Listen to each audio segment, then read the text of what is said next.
Okay, awesomers, it is me. It's your buddy, Steve Simonson, and we are back once again for an Awesomers podcast. Now, I'm doing most podcasts as really I've done 90% of the time plus in both audio and video. Now, in this case, I'm not using visual aids, although I do frequently, where I have presentations or I'm demonstrating some system in a software program or what have you. But I do want to just call your attention that if you're listening to this in your Apple iTunes podcast, great, thank you, welcome. If you're watching this on the YouTubes or the Vimeos, whatever, like wherever you are, wherever it's convenient for you, I welcome you and I'm glad you're here. Wherever you are, by the way, feel free now, like, subscribe, share, click the notify button, and leave a review if you please. Now, today's topic is part of our Founder Foundations series, and I think it's going great.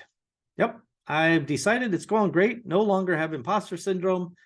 I'm a real gentleman to offer such a plethora of content for free to my extraordinary, awesomer entrepreneurial community. Yep, that's where I've come down on it. Give me another episode and I'll be back in imposter land. So let's embrace what we have now. The good news is today is a topic that's very near and dear to my heart, and it's part of that roadmap, that blueprint that we've discussed about how you build a company.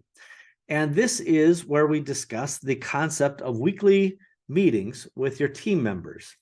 Now, we call these business development meetings.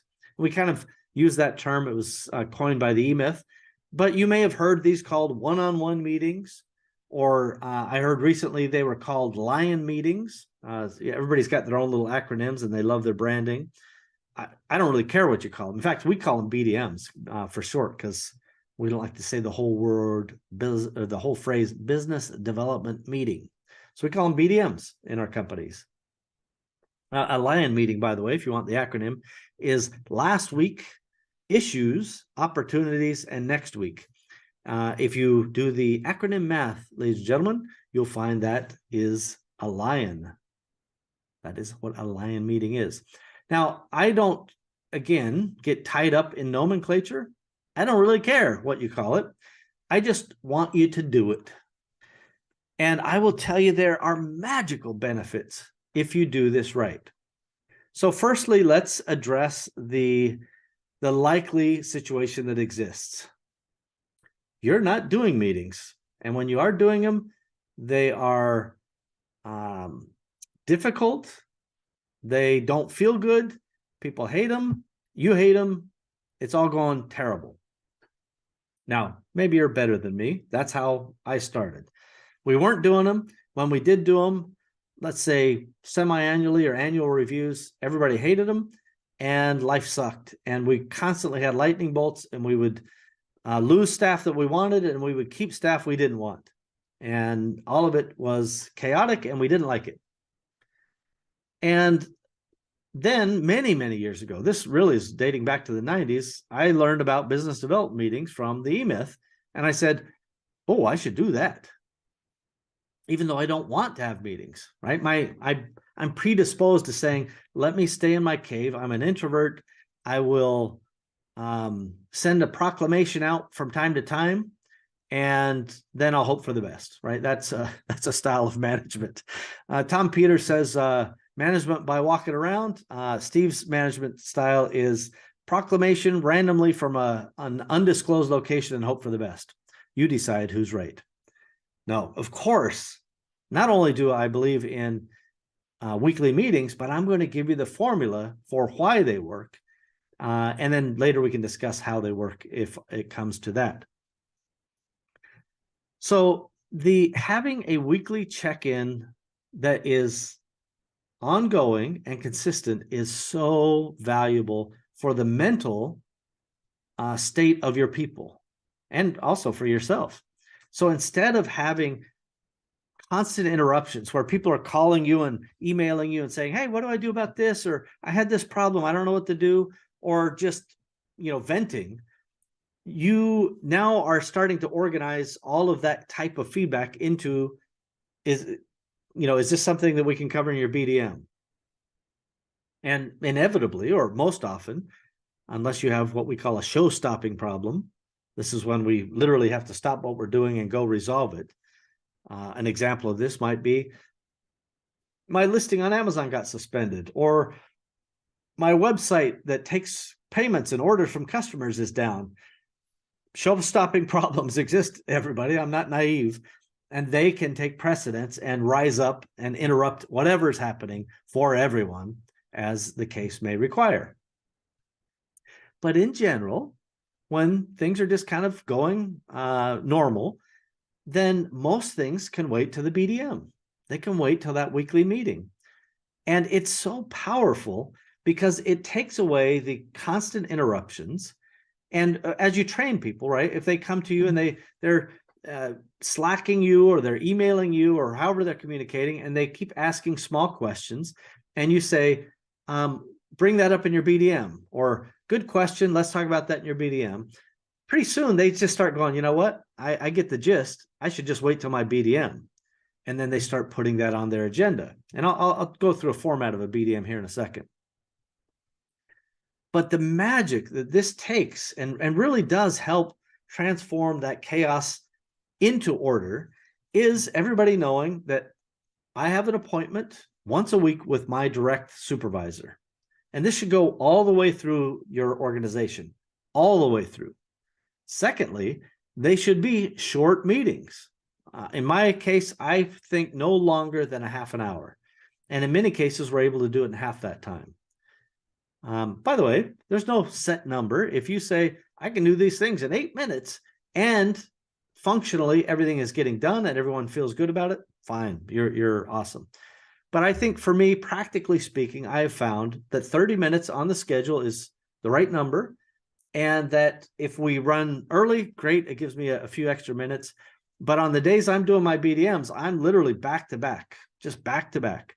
So if I'm at the 30-minute mark and we're not quite done yet, sometimes I'll have a little example or some sort of training, or just maybe we're sharing a story. I'll see my next appointment pop in the waiting room, and I'll say, you know what, we've got to tie this thing off. I'm a minute over schedule, and I go to my next BDM. Now, this is a really, really crucial element of how you spend your time. And if you've noticed a pattern, I'm often talking about allocation. I talk about allocation of capital for your business, talk about allocation of your time for your management, and training and so forth.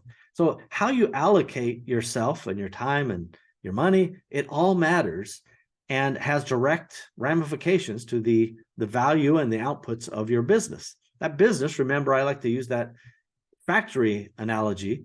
Your business is like a factory. So how you allocate time and capital to it is going to have a direct kind of impact to the outputs of that factory. So your inputs and your outputs have high correlation, everybody. Let's not forget it. So what does a BDM look like? For us, by the way, we built in, a system for systems.com shows you some of these things, and perhaps even a BDM, I'm not sure. But in a business operating system, you can just build a new system, right? And so we built BDMs, and the system will automatically show, what meeting I have next, or who's submitted their BDM, or they can just add a new BDM and go fill it out. And it's really simple. It's what happened last week, which is automatically brought through from the computer. So the computer takes last week's business and makes that kind of the first thing. And you just start and you say, is there anything from last week that is a carryover that we should talk about? Assuming they didn't note it in the next segment down below, which I'll talk to you about in a minute. Often people are like, no, all that's behind us, or whatever is relevant I put down in the next segment, which is called new business this week, right? This is, I know, super advanced stuff. So we get through our old business, that's last week. Now we're talking about our present business and the things we're working on. And they go through whatever questions they have. Along the way, we're discussing any resources, obstacles, anything they need help with. That's the manager's responsibility. Bring them the tools, resources they need to get the job done, assuming it's not already been dealt with systemically. And then we have what's called the personal business segment of this BDM. And this is where they might say, I need time off to go to the dentist, or I'm taking vacation next month, whatever it is. And you discuss any personal business. I do want to take note that, to be honest with you, this is the part of the job that is not easy, but you have to deal with personal business that is uncomfortable as well. Like, sometimes this will manifest itself directly and sometimes indirectly. So let's just say directly, and they say something like, I want a week off and I'm out of vacation time, but I want to get paid anyway. And so now you have to kind of deal with that, that issue and consider, your approach to that problem. Sometimes it could take the case of, why are you out sick so often? What's happening with you? Are you feeling okay? Is everything okay? And they may come back and go, no, I've got some pretty serious health issues and it's weighing me down and it's impacting my job. And these conversations, they not only are they necessary, they're inevitable. They're part of us dealing with humans. And bless us for the opportunity to work with such great humans. But all of us humans, we're frail on some level, and we're likely to have some problems. So whether it's a health problem, or their dog passed away, or maybe they're getting a divorce, or their kid is sick, like any of these things, they have to be brought out to the whatever extent it's relevant to the performance of the job. Now, my objective, just so it's very crystal clear to you, is not to get into their personal life and start to be their marriage counselor. It's just to try to add some empathy and understanding to whatever they're going through. And to whatever extent I can be helpful, take some pressure off. It's like, well, you know what? This is a super important project. I was going to assign it to you, but given some of the personal struggles you're with right now, let me reassign that to somebody else who's got a little extra capacity than perhaps you do right now. This is both pragmatic and it's the right thing to do from a management perspective. And these can take really weird forms. There are sometimes where it's like they don't put any personal business down and you kind of have to bring it up and go, hey, I want you to know we've talked about this for the last several weeks. You're not hitting your numbers. You don't feel like you're fully engaged. I don't know what's happening with you. What's going on? This is not working the way it is right now. And, sometimes that's come back with, I don't like what I'm doing, right? Which is fine. That's fair enough. Let's talk about it, figure out how we deal with that. Sometimes it comes back with, yeah, I've got a drug problem. I need help. And, we'll, figure out the way to, get them off to treatment, or, figure out how to help them in whatever constructive way that we can that is consistent with our level of responsibility, right? If somebody shows up, it's their first week on the job and they're like, I got a drug problem, I need help. It's like, sorry, you should get help. We're not the guys to help you. Please, do your best. And we have to say goodbye because they weren't adequate for the job. But if somebody's been with me a long time, then I don't want to leave them high and dry. I genuinely like those people. I want them to succeed. And I don't want this personal struggle to be something that they struggle with for the rest of their lives. So if they're willing and want help, then we will try to help them to whatever extent that we can. So as much as it pains me to deal with, these realities, and these are uncomfortable conversations sometimes, this is where a BDM can really be powerful. Once again, it's not to invade people's privacy. It's just to help them shed whatever obstacles they have and do their best job. Everybody wants to do a good job. Everybody wants to feel valuable. Everybody wants to feel valued by their managers and supervisors. And so I want you guys to know that having a BDM is not only a recipe to, reduce the chaos, it's also a recipe to help people. It brings clarity to so many things. Many times I will just redirect people and go, hey, we'll talk in the BDM. And it becomes a really standard part of the operation. You should do this throughout your company, not just who reports to you, but each successive management layer. Anybody who has a supervisor, they should get their chance to have a weekly meeting. And this is their chance also to say, I need this resource, or I need a raise, or I've got a problem, right? And then you deal with these things while they're still current and they're still in the formation stages instead of the festering stages. So this is one of the side effects of not doing weekly one-on-ones, is at some point you lose a great employee and you're like, oh crap, how'd that happen? And you talk to them, they're like, yeah, I got a better offer somewhere else and wasn't happy anyway. And it's like, well, how come you didn't say anything? And they're like, yeah, well, why should I? You guys weren't valuing me. I just put myself out on the market and now I'm gone, which is not great, right? Now, there are other times where somebody will go, hey, just so you know, fat cat at the top, I want a raise. And you go, I'm sorry, I don't have the budget for it. I would hate to lose you, but I think we're at the market rates and I feel like we're doing right by you. How do you feel about that? And they may say, yeah, I kind of agree with you. Although I wish I had more, I understand where we're at. The whole point, regardless of the outcome of these conversations, is that they're frequent. They are clear in the minds of the people. In other words, predictable. They know it's coming. And it's something that provides them a really solid management backbone. They know what's happening.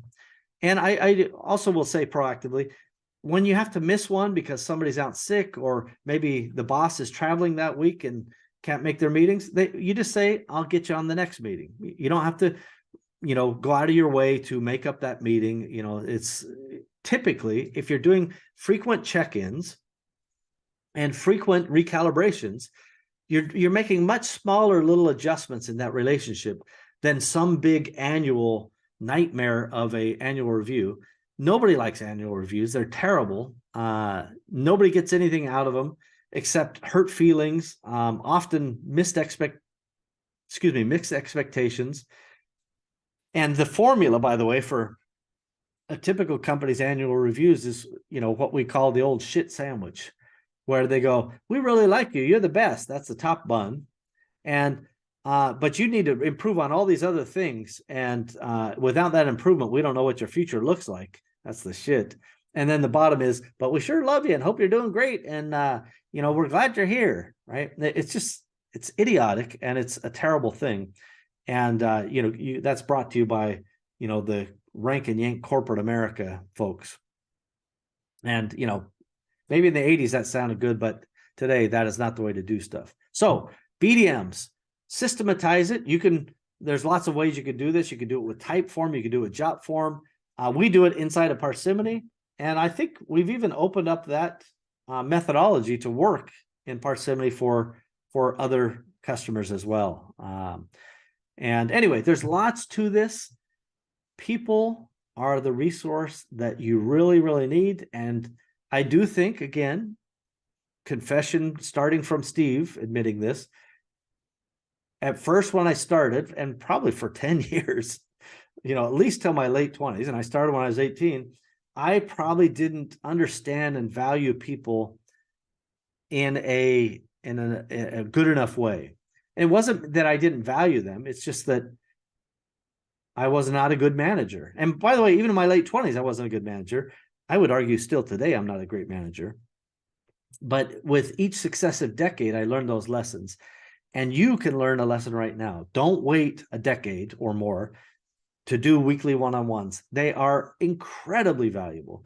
They will solve so many problems. It's almost incalculable the number of problems they will help you avoid. And the streamlining of your organization will feel so much better. And by the way, the first couple meetings might feel clunky, and especially if your people downstream from you are forced to do this, and they may not be on board at first. So it can feel a little weird, and maybe even the first several feel a little weird. But the moment they get a win on it and they go, you know what, that was really good for me, whether it's the team member or the supervisor, and then they'll build on that. The next time it'll be even better. I guarantee you 6 months after you've implemented this, nobody would ever want to go back to not doing meetings on a systemic, regular basis. Guaranteed, 100%. Take it to the bank, everybody. This is one of those things where Steve says it, and you must believe it. This is the end of the business development module in this great series, which I hope it's great for you. Founder Foundations, everybody. I will see you next time. Thank you once again. Subscribe, share, click, notify, save, whatever you got to do. And don't hesitate to leave a 5-star review. Thanks, everybody. Bye-bye.